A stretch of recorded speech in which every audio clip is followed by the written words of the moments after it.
Welcome to the Hill of Roses. We're become once again to celebrate the best contributors to our independent policy movement for progress to bring power to people like you. With us today on the program, we got to talk to Carlos Cardona. He is a candidate running for state office in New Hampshire, in the 3rd District of New Hampshire.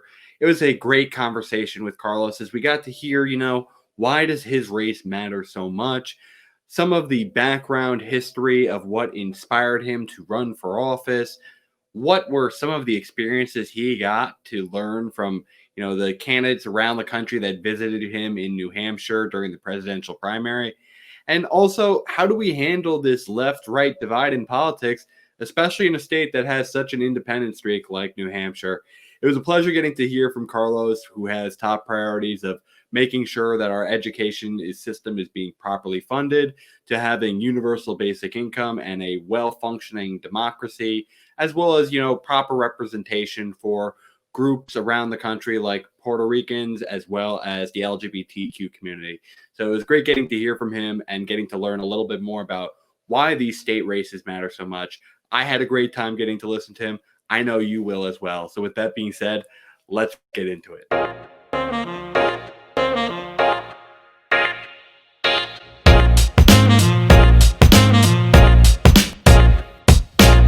Okay, we're here with Carlos Cardona, a candidate for New Hampshire's State House in District 3. Carlos, welcome so much to the Hill of Roses. Thank you for having me, John. It's I've heard amazing things about your podcast, so I can't wait to hear what questions you have for me. Well, we're very glad to be able to have you on today, Carlos. So I think the first question that I'd like to ask you is, we get to have on a lot of people who are running for federal races around the country. You are running for the state house of, in New Hampshire. Can you give people the implications of what the state gets to be responsible for compared to the federal, level? I think a lot of people kind of have gotten used to politics. They get enjoyment from, following the presidential cycle. So they focus a lot on federal politics. What is the state responsible for? And what are the implications of this election in your mind? That's a great question. And I want to start off by saying, I think people forget after the first in the nation primary, like how much power New Hampshire has in general in politics.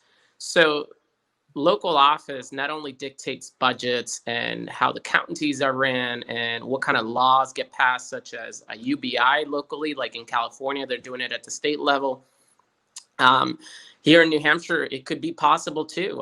We have enough voices running for office that we could have a majority for a UBI here. We all won our races. But I think the biggest implication that this office I'm running for has is the fact that in 2024, there's a lot of speculations about what's going to happen at the presidential level. And keep in mind, New Hampshire, this year, we get to decide our redistricting, so what our districts look like. And that will have a huge implication on the presidential level, like, who gets to be the next president of the United States. And as we know, New Hampshire has a big say. And even though we haven't been really good at picking who the nominee is eventually going to be, what we are really good at is giving voices to candidates, and especially underdogs. If you look at in 2007, 2008, Obama was the underdog, and New Hampshire gave him a huge voice. Like, New Hampshire gave him the leap that he needed. In 2016, that was a very contentious year, and people were like thinking whether Bernie Sanders even had a chance. And New Hampshire gave it that youth momentum, that energy the campaign needed in order to propel to the national level. And of course, we have seen what Bernie Sanders has become in politics, a force to be reckoned with. And then in 2020, which we all love talking about, we love to hate. It's a love-hate relationship. Yeah. We had over 20-something candidates, which I got to host most of them here in my home. And I got to know all of them very personally, and I got to advise at least 6 of them on a personal level on how, to become the political moguls that they need to be. And one of them is one of our favorites, Andrew Yang. And he did phenomenal. He's still talking today. He was on CNN today. And so that shows you what kind of power New Hampshire has. So going back to my race, at the local level, so I'm in the reddest district in all of New Hampshire. And I'm probably the only person crazy enough to challenge in this district. But we have the momentum necessary to do it. And we're talking about policies such as UBI, Medicare for All. And people say, well, how are you going to implement those things? It's going to be by having conversations. And what better way than to start in the reddest district in the whole entire state to have these conversations? So I truly believe that New Hampshire, I'll go even further, and some people will hate me for this. I think New Hampshire is the pulse of America. What happens in New Hampshire? Okay. The heartbeat here. I know. Heartbeat. Well, I mean, if you think about it, it's at the end of the day, we end up talking about it. Marriage equality. The conversation started in New England, and it rolled off to DC, and then it rolled off to the rest of the nation, and it took it by storm. If you talk about, the first Black man to run for president, it started here, and he made one of the most profound speeches in American politics, and it came out of New Hampshire. So intentionally or unintentionally, New Hampshire is a powerful force in politics. And I think everything that happens here will have consequences for the rest of the nation. And I think, and I know, having conversations with Senator Bernie Sanders, Senator Nina Turner, Andrew Yang, and so many other great politicians, that the reason they've endorsed my race is because they feel that what happens here will have consequences into 2024. It will decide whether progressives have a voice, whether progressives are viable. So it's more than just a local race happening. And then at the local level, I mean, for locals here, we have so much at stake. Property tax values are one of the highest in the whole Lakes region. That means middle class and low income families can't afford to buy a home here or pay taxes here. Schools, 75% of our students are in low income or reduced lunch, which means there's a huge income disparity rate, which something like UBI would solve a lot of problems, or if not solve, at least help to make sure that people become more independent. And I think ultimately that's what we all want. Nobody wants to be dependent on anything. So I think that's the whole goal. And the other thing is, unfortunately, we were highlighted a couple of years back for one of the highest crime rates. And I know for a fact, coming from poverty, that we can connect poverty to crime rates. So what happens here, my opponents, I have 4 Republican opponents, not 1, but 4. All of them stand for privatizing public schools, so-called voucher bills, which take money away from public schools. I was in AmeriCorps for 3 years. And one of the things I can tell you, and I also served on the local school board for about 2.5 years, and led the finance committee and the policy committee there at age 18. And I was one of the youngest elected officials in the country at the time in 2007. And from experience, Laconia is losing $1.7 million every single year because we have Republican opponents that are so busy taking money away from us and giving it to other communities that don't necessarily need them. And I ultimately believe that as representative for Laconia, my job ultimately is to represent the city. And so far, I've done it privately very well. I help run a company of 200 employees. I've helped it grow from 4 employees to 200 employees. So I know what it takes to run a company. I've worked in an after school program running it here in the school district. I've served on the school board. I was in AmeriCorps for 3 years in the school district. I was a foster parent, and I'm the parent of 2 young kids. So I think my diverse background, just shows what we need. And, my opponents once spent his whole summer on the lake on a really nice boat, so out of touch with reality here, while I was serving in the community, making sure the elderly had somebody to go grocery shopping for them, and kids had cereal. We were delivering cereal and whatnot. Tomorrow we're going to deliver some more cereal boxes to different community centers and schools. So again, these little things, but they matter. So the other thing is that this race will be decided by approximately 270 people. That's how close this race is. Even though it's the reddest county, when you think of reddest, you think probably a large margin. but we can change this from all over America. We can literally make change here, which will have a ripple effect across the country. So I started off the conversation talking about, because I know you have a diverse crowd of viewers from all over the country, and when people hear me speak, they're like, why should I focus on a state race that might not have any effect on me? Well, I'd like to think otherwise, and so does half of the presidential candidates that ran this past time, and most importantly, the progressive ones. And not only that, I'm also, so part of becoming an elected official, even though I already hold a position within the party, you know, there's been a lot of talks about what we need to change within the party.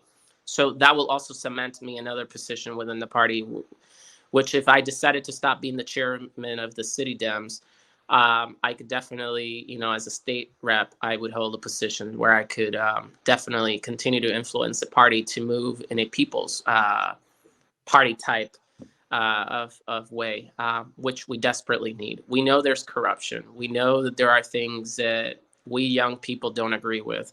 You know, climate change. There's a million things we talk about. So again, and I don't think that there's a mistake happening within our party and outside the party, that young people somehow were a monolith. And I want to lift all kinds of voices. I live in a very Republican city, and I connect with a lot of young people that are business owners that don't really necessarily agree with the whole Green New Deal. So how do we bring people with that mindset to the table? And I think it's going to take somebody like myself that comes from a red district, that understands why these districts are the way they are. And let's face it, Donald Trump won, whether we like it or not. I mean, yeah, he didn't win the popular vote, but we know that's not how American politics are decided. Yeah, he won by the rules on the book. You know, Yeah. Carlos, there's a lot there to dive into. Sorry. I think that the first part that I'd love to focus in on is talking more about this almost independent streak, and how do we talk about these issues in an area, as you've described, as red, but not, you know, unreachable red. How do you find the makeup of New Hampshire influences a more independently minded voter? And, you know, you mentioned having all those conversations with the candidates who came through New Hampshire. What type of advice and questions were you trying to get out of those candidates to see if they were, you know, suited to take on the mantle of someone who can represent New Hampshire? Yeah, and those are great questions. I want to answer your first one. The way I see red and blue is not the way parties see red and blue. I see red as empty. I see blue as full. And maybe I'm being partial because of my party, but hear me out for a second. So red, empty, meaning people that haven't been reached, people that haven't been spoken to. So imagine you have 3 kids. 2 of those kids, the oldest and the middle one, you pay a lot of attention to. And they grow very close to you, and they understand you, and they respect you, and you learn to work with them, and you raise them to be great kids. And then your youngest one, you just completely forgot. What do you think the outcome is going to be? You're going to have 2 possibly great adults, and one that probably is very rebellious, who doesn't understand you, who has a lack of connection with you. And so even though that analogy might be tough for some people to understand, but as a parent, I do. I think that our parties have failed certain communities, especially rural communities, because let's face it, there's less people in rural communities.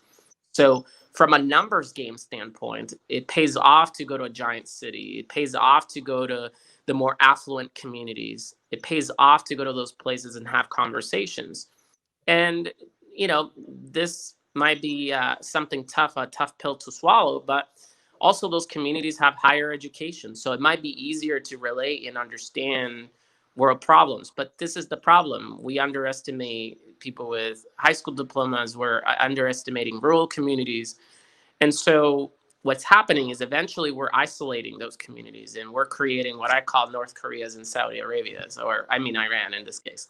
So what I mean by that is, instead of isolationism, we should be including these communities. And unintentionally, I found myself in that situation. I ran for office not because I wanted anything national or countrywide voice or platform. I did it because I was homeless and I was kicked out of high school because I didn't live with my parents.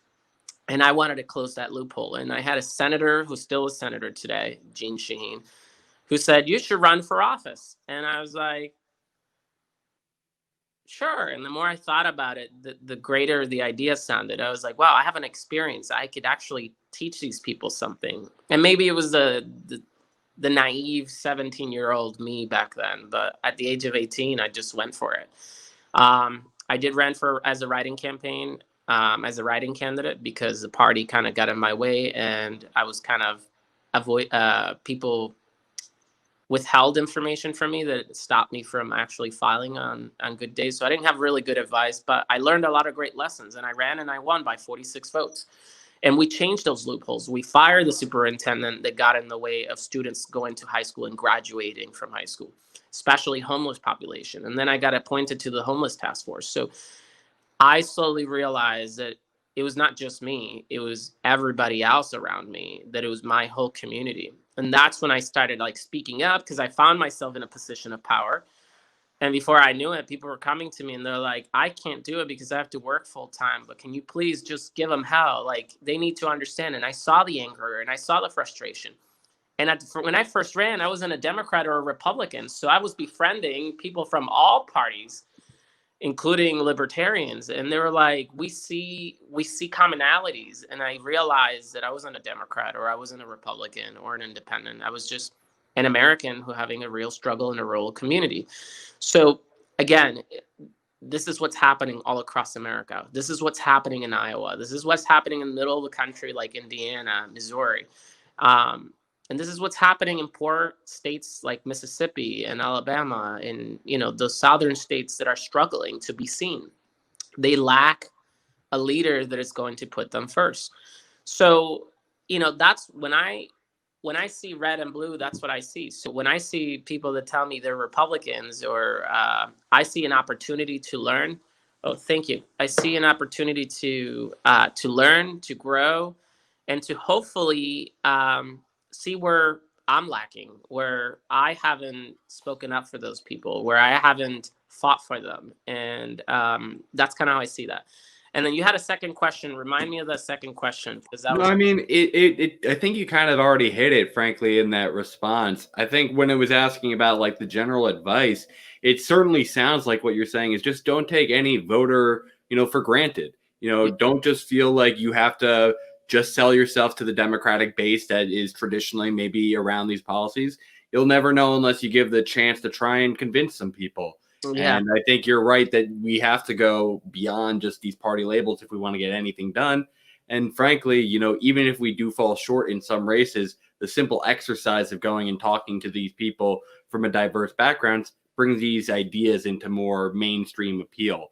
So, I think this is a perfect place to take a break and come back in our second part where we can talk about, how some of your previous experience informed this perspective that you've been sharing with us today about the issues that are at stake in this race, as well as, not taking these people for granted. So join us in the second part where we talk about these issues. Sounds good. Thank you so much for watching today's episode of The Hill of Roses. We hope you enjoyed the conversation. If you did, please let us know by subscribing to our channel, liking today's video, and sharing the video with your friends. Also, if you want to be notified, please make sure you hit the bell when you subscribe. Finally, if you want to find more of our network's content, please go to thehillofroses.com. With that being said, we love y'all for helping the movement grow, and we hope you're staying rosy out there.